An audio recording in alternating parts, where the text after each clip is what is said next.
The sun rose slowly over the hills of Umira, casting a golden glow across the vast fertile lands.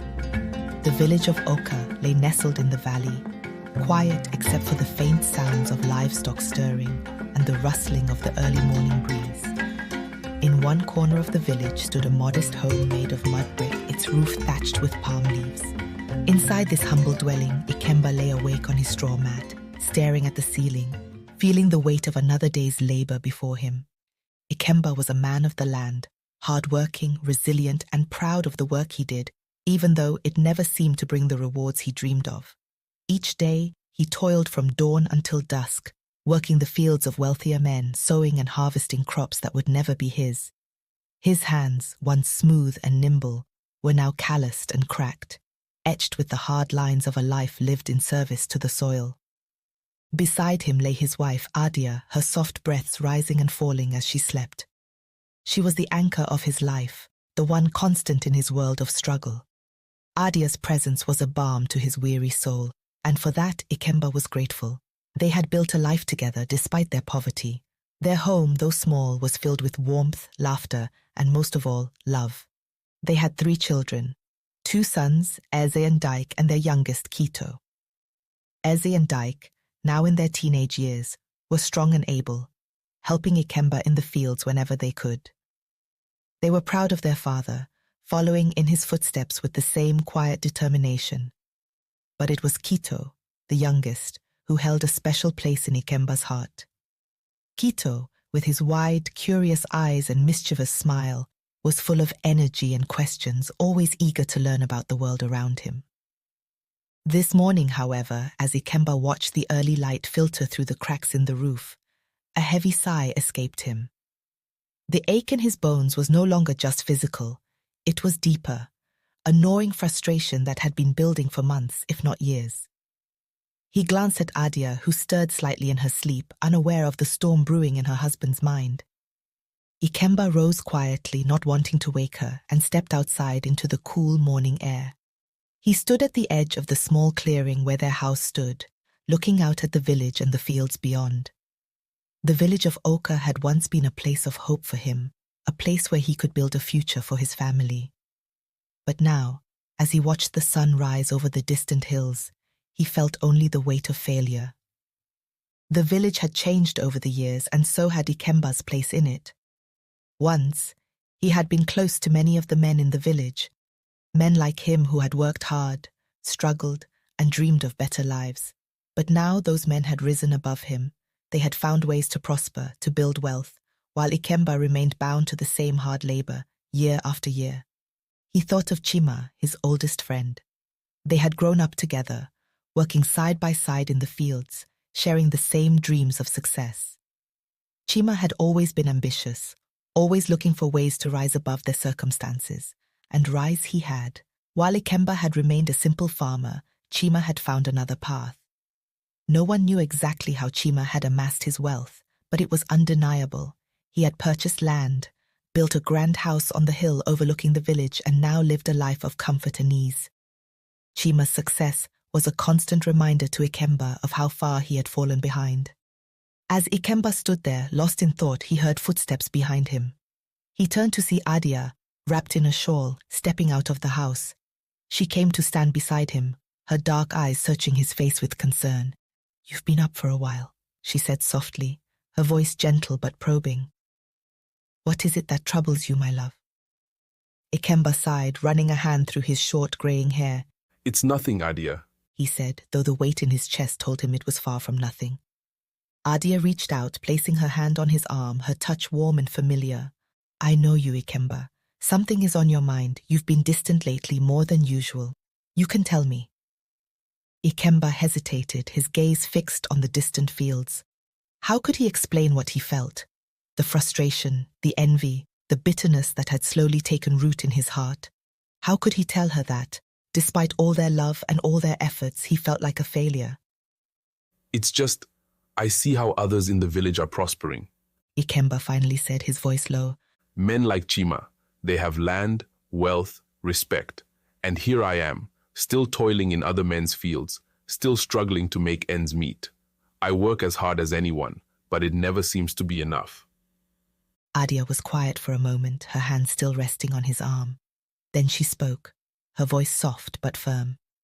Ikemba, you are not defined by wealth or land. You are a good man, a strong man. You provide for your family, you love us, and that is more than enough. We have each other, we have love. Isn't that what truly matters? Ikemba turned to look at her, his heart heavy. It does matter, Adia, but sometimes it feels like love is not enough. Respect is what I've lost. Respect from the village, from the men who once stood beside me and now look down on me because I have nothing to show for all my years of work. Adia's brow furrowed with concern, but she didn't argue.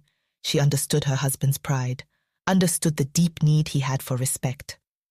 Wealth does not buy happiness, she said quietly, and it does not bring peace to the soul.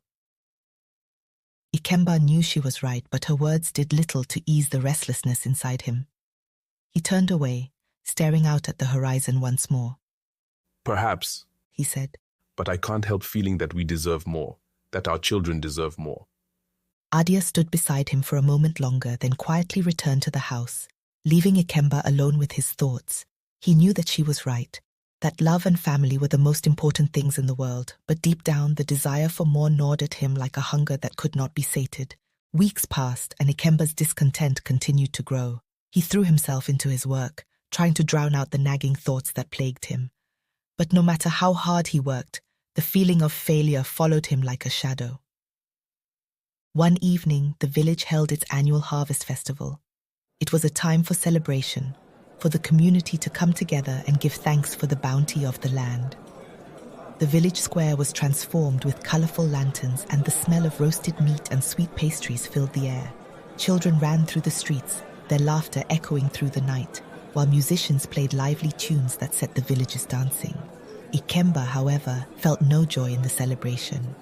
He stood on the outskirts of the square, watching as the wealthier men of the village gathered at the center of the feast.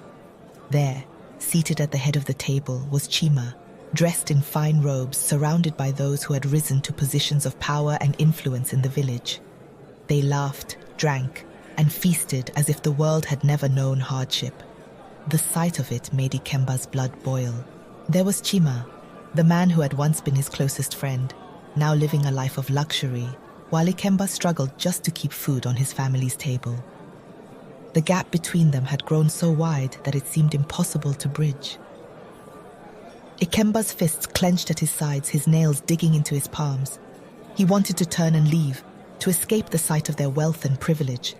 But something held him there, something deep and bitter that refused to let him walk away. He watched as Chima raised his cup in a toast, his smile broad and self-satisfied. Unable to bear it any longer, Ikemba pushed through the crowd, making his way toward the table. His heart pounded in his chest, his thoughts a swirl of anger and frustration. He didn't know what he was going to say when he reached Chima, but he knew he couldn't remain silent any longer. As he approached the table, Chima glanced up, his eyes widening slightly in surprise. For a moment, their gazes locked, and Ikemba saw something flicker in Chima's eyes. Recognition, perhaps? Or was it pity? Ikemba! Chima said, rising from his seat and extending his hand. It's been too long, my friend. Ikemba forced a smile, though it felt like a lie. It has, he replied, his voice tight with the effort of keeping his emotions in check. Chima clapped him on the shoulder, his grin broad and welcoming. Come, sit with us. Join the feast. We have plenty to celebrate. Ikemba hesitated, glancing at the table laden with food and drink. He had no desire to sit among these men, to pretend that he belonged in their company. But something about Chima's invitation felt like a challenge, a subtle reminder of how far Ikemba had fallen behind. I'm not here for the feast, Ikemba said, his voice low. I came to speak with you. Chima's smile faltered slightly, but he nodded, gesturing for the others to continue their revelry.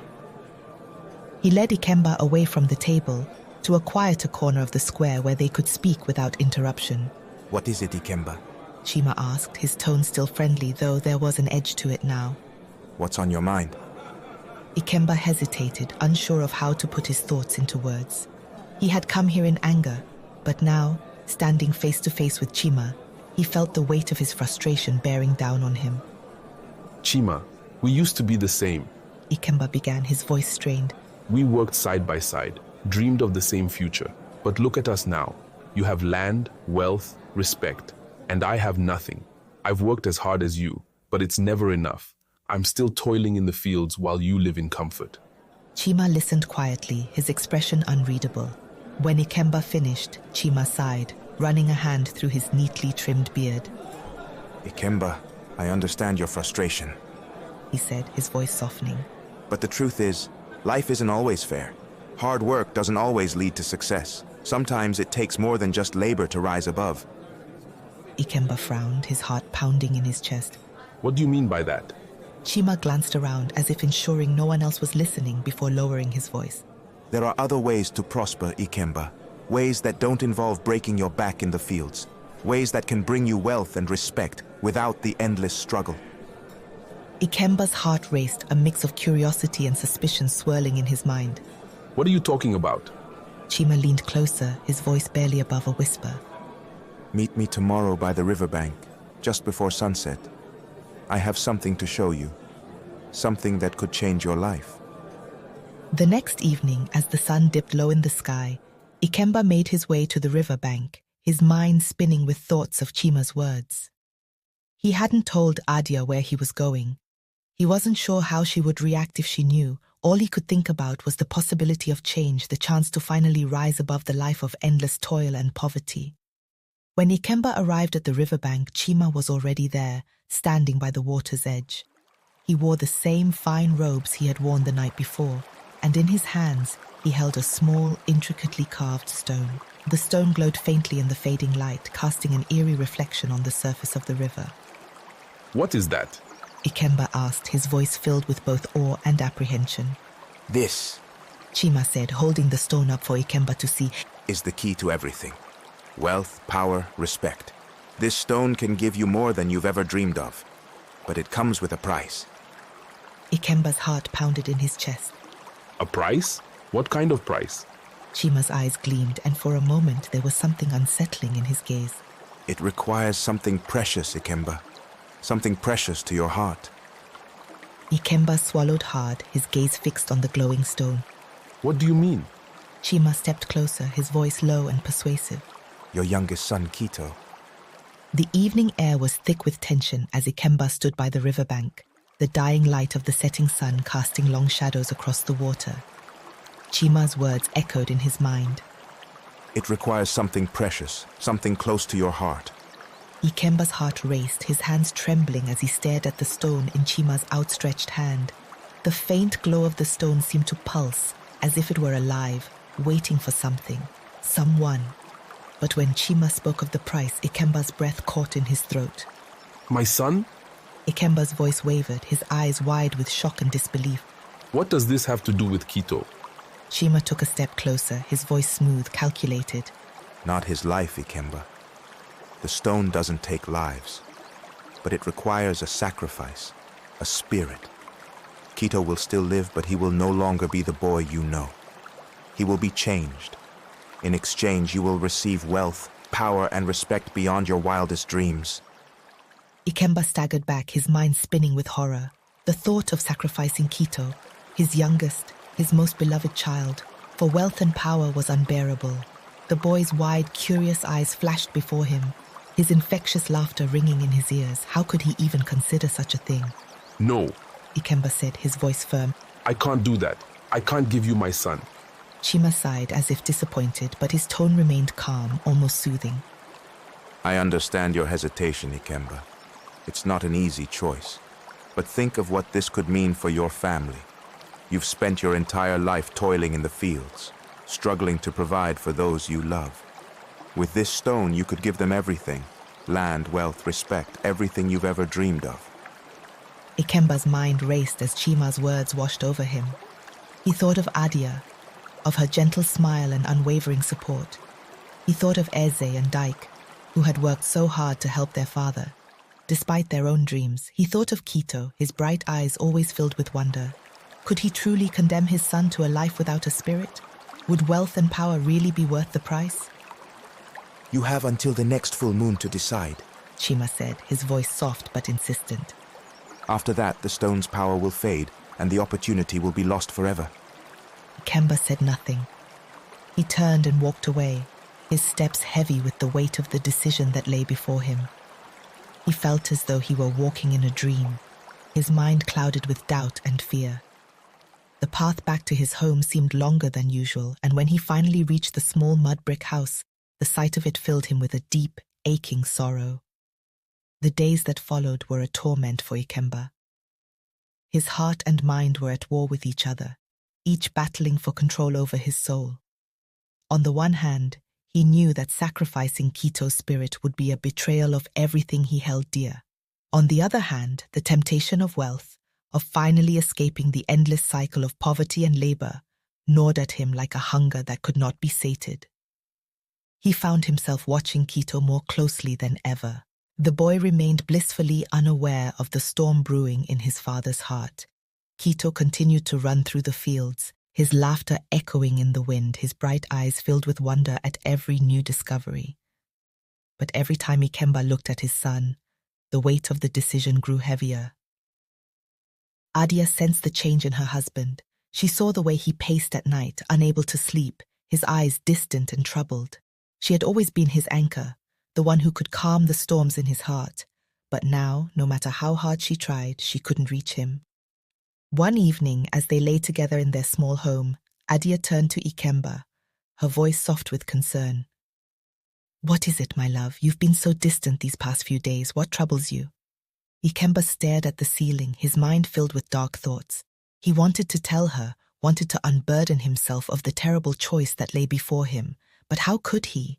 How could he tell the woman he loved that he was even considering sacrificing their child for wealth? It's nothing, Ikemba said, his voice hollow. just the weight of the work. It's been a hard season. Adia frowned, not believing him. "We've had hard seasons before, Ikemba, but you've never been like this. You're not telling me the whole truth." Ikemba remained silent, the words lodged in his throat like stones. How could he possibly tell her the truth? If he told her about Chima's offer, about the stone, she would never forgive him. And yet, the thought of carrying this burden alone was almost too much to bear. As the days passed, Ikemba's internal struggle deepened. He found himself unable to concentrate on his work, his thoughts consumed by the decision he had to make. He barely spoke to Adia, and when he did, the conversations were strained and awkward. He couldn't look Kito in the eye, and every time the boy came to him with a question or a smile, Ikemba's heart twisted with guilt. As the full moon drew closer, Ikemba's mind grew more and more clouded with doubt. The nights were sleepless, filled with visions of what could be, both the rewards and the consequences of his decision. In the dead of night, Ikemba would rise from his mat and stand outside, staring up at the stars. He imagined what life would be like if he took Chima's offer.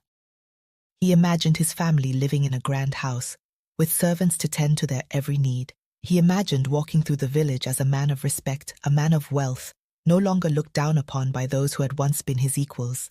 But then he would think of Kito, his bright, curious son, the light of his life. He imagined the boy's spirit drained from him, leaving him a hollow shell of what he once was. Could he live with that?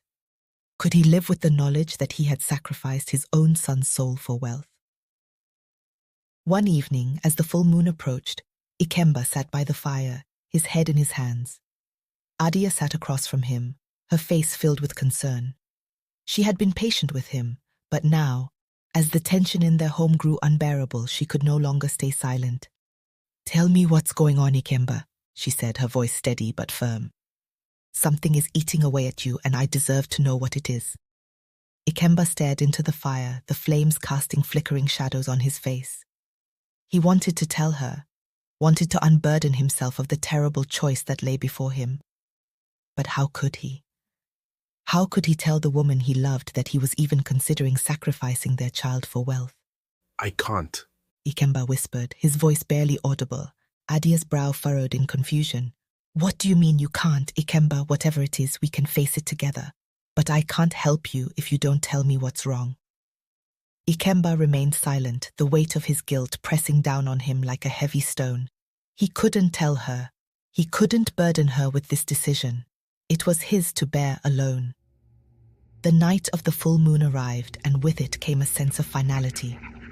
Ikemba stood at the edge of the clearing, the glowing stone in his hand, as Chima waited in the shadows.